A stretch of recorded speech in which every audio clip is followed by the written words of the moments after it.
Now, our final speaker is the founder of Pieta House and now CEO of Freeman Healthcare Group. She's a counsellor and psychologist by profession, and as Ireland's foremost mental health champion, she was appointed to Shannon Erin by Taoiseach Enda Kenny in 2016.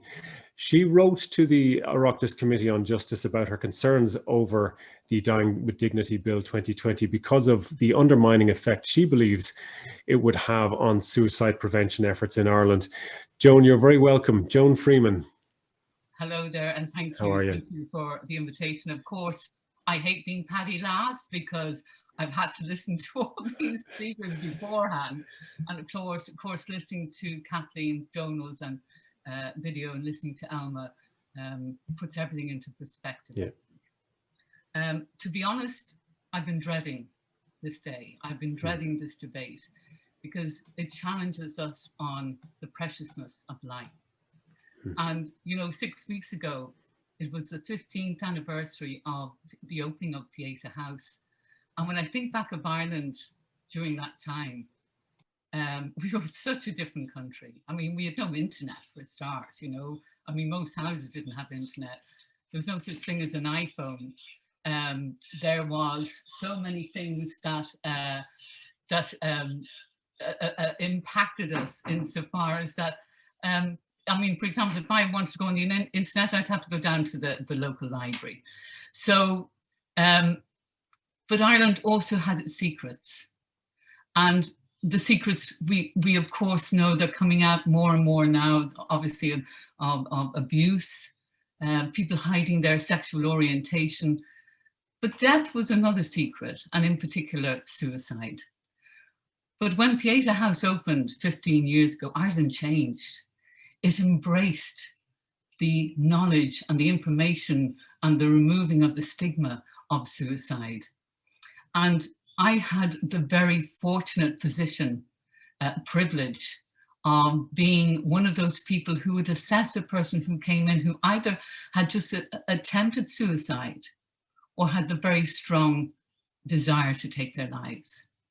And I would always ask them two questions. And the first question was, why do you want to die? And invariably, their answer was, I want to stop the pain. And also, my family would be better off without me. And my second question was then, why do you want to live? And that was the most powerful question of all, because for the first time for a long time, they started thinking of reasons why they should live. And love and family were the core pieces in that discussion. So when I look at this dignity in dying bill, there are a few things I would just like to comment on. The first is the term assisted suicide. And the reality is the word suicide comes from the Latin word suicidum. Sui means of oneself, and sidium means killing or slaying. And to me, it is trying to soften the word. This bill, this terminology is trying to soften the word of euthanasia.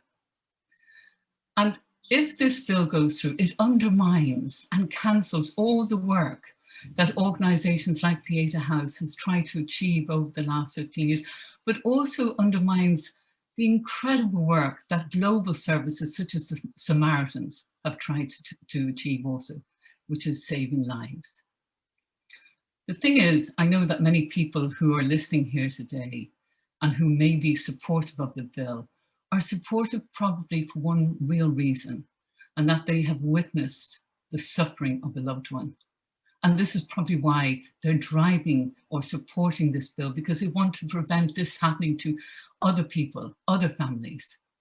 But if we just take a step back and we apply those two questions to the person who might be suffering at this moment, why do you want to die? And they're the same answers. More than likely, they'll be the same answers. I want to stop the pain. But also, I'm a burden to my family. And we heard that word over and over and over today. So if we try to unscrabble the word burden, first of all, if we look at the two answers separately, first of all, about the pain, stopping the pain, we've had very eloquent speakers today speaking about palliative care.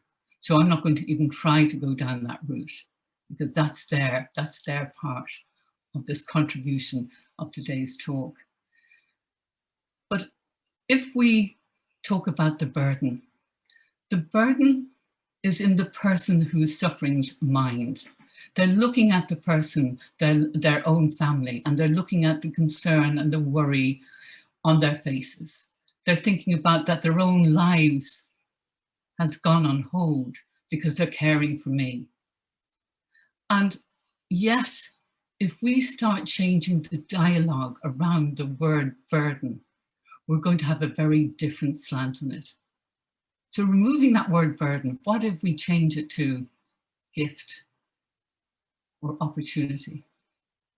You know, we are given a gift when someone that is close to us is dying or is on this journey. We're given a gift of supporting them, loving them, walking with them.